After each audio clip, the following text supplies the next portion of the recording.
name is Jen Huddleston, and I'd like to welcome you to the Durham Middlefield Giving Garden.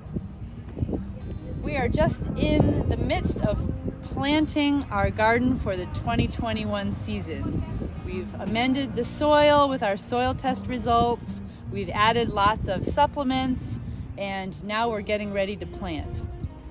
We have lots of volunteers here on this sunny spring morning, and Tina and I are happy to give you a little tour around.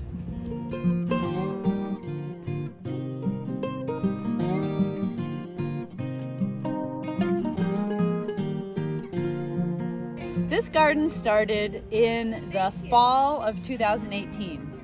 What we did to get it going was we got a bunch of cardboard and we spread it in rows on this open field area behind the community center.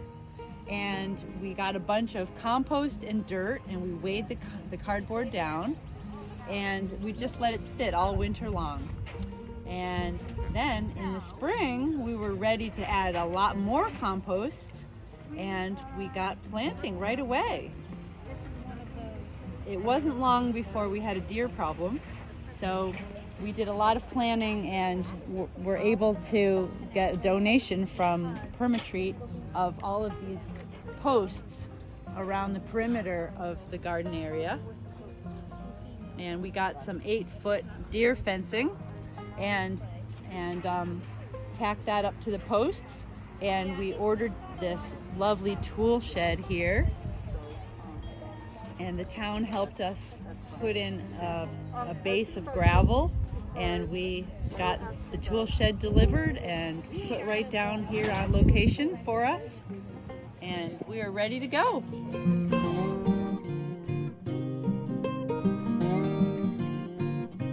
Hi, I'm Tina Gossner, and welcome to the pollinator patch at the Giving Garden. So you might ask, why pollinators? What's the buzz? So the reason we have pollinators is that 87% of plants need pollinators in order to survive. So we all think about, I'm going to grow a tomato plant because I want to eat the tomatoes. That's not why the tomato plant is growing it. It's growing it to produce seed so it can continue to exist in the following year. So in order to keep all of our vegetable plants going and healthy, we planted an entire row of plants that we feel will attract as many pollinators as we can. So we sort of researched it, and again, the same way we started the other beds, we laid out the cardboard, we put down the mulch, and then we planted all these wonderful plants.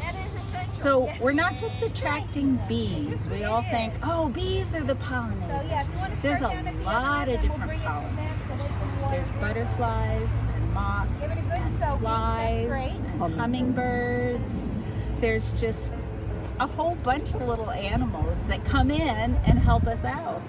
So then they come to our flowers while they're in the garden. They zip over across the row and they pollinate our vegetable plants. So some of these are natives. We have down the row, we have Joe Pyeweed that's going to come up. That's definitely a native. I just put in some native columbine, and that's actually blooming. So if you're planting this at home, and what we did here, you're trying to get succession of blooms. So you want flower after flower after flower, so the pollinators are never without a flower. The other thing we've just learned is that in the winter, don't clean up your garden. Don't pull out all the leaves. Don't pull out all the sticks. So you can see right here, we left this over the winter. That's because many of our pollinators actually live in cavities. They're cavity nesters. So you want to leave those sticks up. And eventually your plant grows right over it.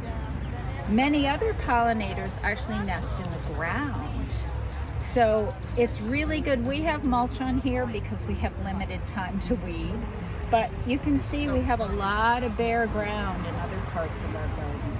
And that's where those ground nesters can come in and live. So you sort of have to think a bit about your environment that you're creating.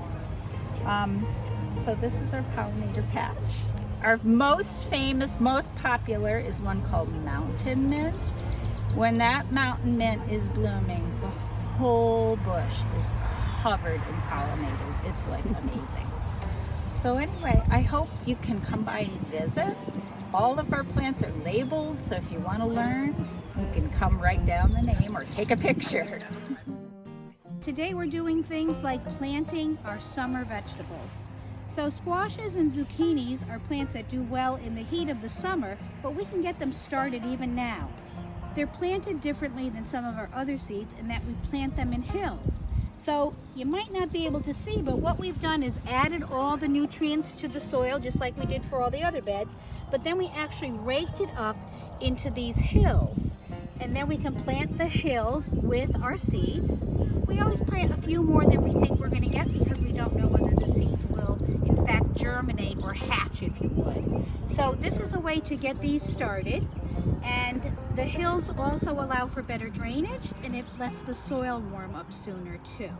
So hopefully in a couple of weeks we'll have some good plants that we can transplant or pull out the ones that don't look so good, so we have a healthy crop of both summer squash and zucchini. Now we're doing something called transplanting. And transplanting is just when you take something that's in one spot and put it in a different spot, either because it grew where it wasn't supposed to grow or because we have too many in one area. So we're planting borage plants. And I'm just going to tilt this to show you. And borage is an herb. It's got some nice fuzzy leaves, and it's good because it attracts the pollinators. It has lovely blue flowers. So what we've done is we've taken them from another section of the yard and we put them in a row here so that they will help to attract the pollinators and give us some beautiful herbs. So transplanting the volunteers, and that's what we call them, volunteers. Just like we're all volunteers who have been transplanted here into this garden, we're using the volunteers that spring up in other parts of the garden to increase the value, the worth, and the beauty of our garden. We produce in the Giving Garden a whole ton of really fresh organic veggies, and we distribute them to the Durham, Middlefield, Rockfall area of senior centers, and also the soup kitchens down in Middletown. And people get, who normally might not have access to a lot of good fresh veggies will have them. And so they might end up getting delivered, beets, lettuce, not at the same time, I don't think, and wonderful, wonderful peas, beans, what else? Oh, tomatoes, yes. and more. One of the basic premises we follow here at the Giving Garden is it's all organic. We don't use any chemicals. We do a lot of companion planting. So for instance, with a cucumber, we might plant marigolds and radish, and those help to keep the pests away. Last year we planted daikon radishes, which are a long, narrow radish, and those can help to loosen up the soil. So there's a lot of little tricks out there we can use. The biggest thing is no-till gardening. Every time you till, you're breaking up, there's an entire soil food web. Just like there's a food web above ground, there's one in the ground. So here I have about a teaspoon of soil. And I have to use my notes for this. In that, there's 1 billion bacteria, several yards of fungal strands, several thousand protozoa, and a few dozen nematodes. There's also a bunch of carbon in there, which we hear a lot about carbon these days. We want to keep the carbon in the soil. When huge farms rototill, they're releasing carbon up into the air, which is the last thing we want. So by using no-till, we preserve this really special environment in the soil. Besides all those teeny things, there's worms, there's beetle larvae, there's slugs, there's all kinds of critters. So we've never tilled a thing here at this garden. We just leave it all. In the winter, we plant cover crops as much as we can. If you came a month ago, you would see rows and rows of winter peas that we then could eat the sprouts in the spring. Those soils help to attach the carbon, or the plants help to attach the carbon into the soil. So it's not flying up into the air and causing more problems with our climate. So those are really important things. We don't add chemicals, we don't till, and we try to keep cover crops. If we were lucky enough to have sheep, we'd let them run around, but we don't have sheep. So we have to import our own compost that we top dress with.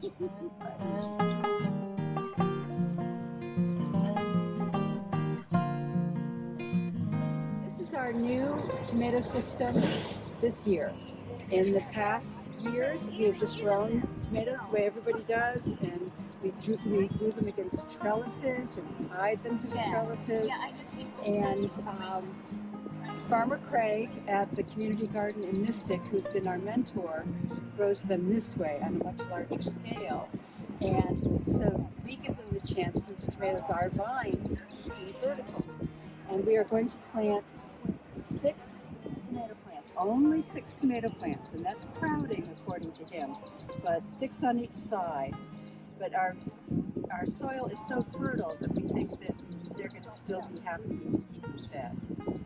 So we'll drop twine down each plant, and we will only have 3 essentially branches of the vine that we will allow to grow. And those, we have little clips that we will get them going up this. And they'll go up, and I think step ladders are going to be involved eventually. But we have records of how, the number of tomato plants we had last year and what the poundage we got from them. And we're just going to see the interest over there. So that's our new system. And these are here.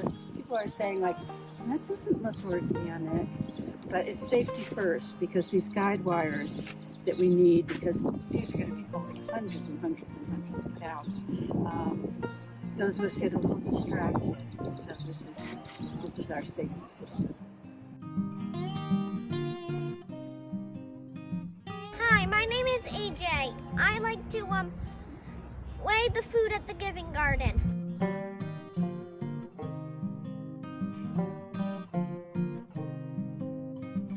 Why don't you tell us about the watermelon that you and Jen grew a couple years ago?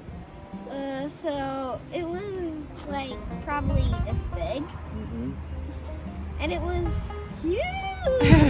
It was. And then at the end of the season, we were having dinner together inside, right? And what happened? We brought the watermelon. It was huge. It was huge, and it was really nice. We got to actually bring it home and have it. It was very tasty. Yes. Yes.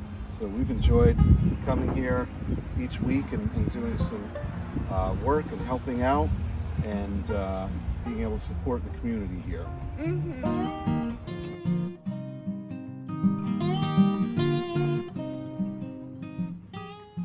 So this is the compost area here at the Giving Garden.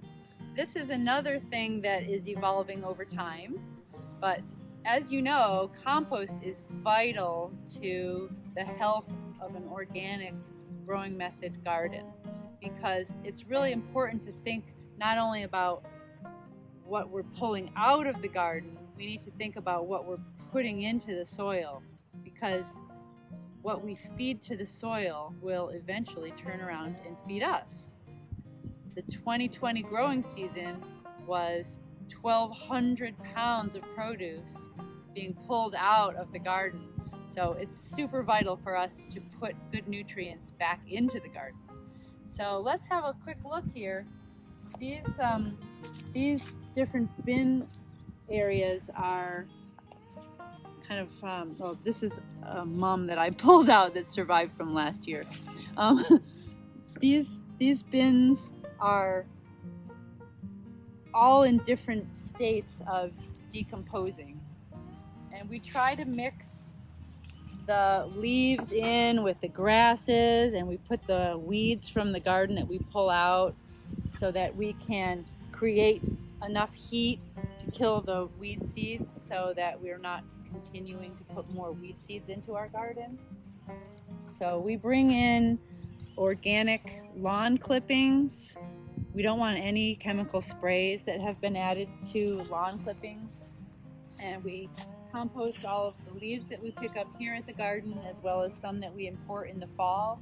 And we have some wood chips over here that we got from a landscape company, and we're using them as well to fortify our soil. So with the help of the micro world and the fungal world, we'll build a really healthy garden soil for our giving garden here.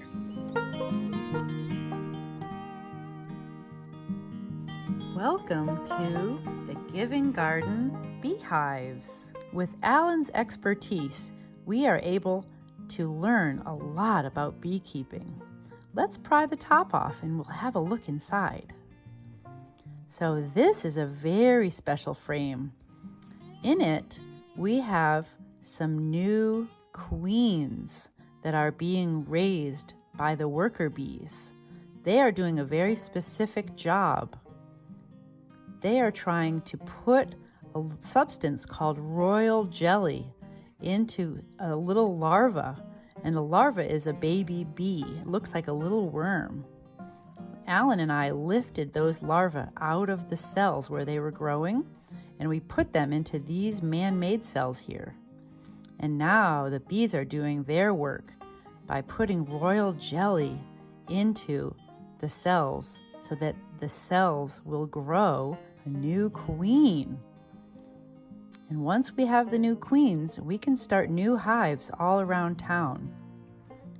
That way we can have lots of active bee communities to help pollinate gardens and to give us some honey. You can see all the bees doing their jobs inside. There's honey on there, and there's what is called brood, which is baby bees being reared to be adults. Here we are putting a little smoke on there, and that smoke gets the bees to chillax a little bit so that they're not so active and ready to sting. They avoid the smoke, so they move out of the way. That way, Nancy can scrape some of these waxy substances off of the frames to keep them all nice and neat so that they don't stick together and hurt any of the bees when we put them back. See how chill those bees are? They're really pretty friendly compared to yellow jackets, which are wasps. Well, we hope that you have enjoyed this look at our beehives and the Durham Middlefield Giving Garden. We've certainly enjoyed giving you a tour. We hope that you are able to visit the garden with your family. Come help us out. We'd love to see you.